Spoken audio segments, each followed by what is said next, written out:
वेदप्रिये वेदवेदान्तर्गतवासिनी जनप्रिये जगत्कल्याणकारके कदम्बवनवासिनी कात्यायनी कनकाम्बरधरे कनकदुर्गे तव सुप्रभातम्।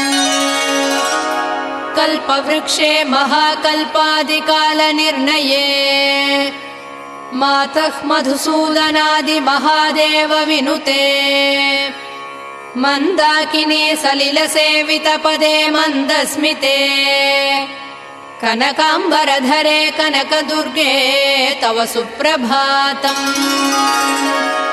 शिववामभागे शिवे शैवेतरसेवितपदे विजयदुर्गे महादुर्गे हे जगन्मातृके जगदाम्बिके जाह्नवी सखी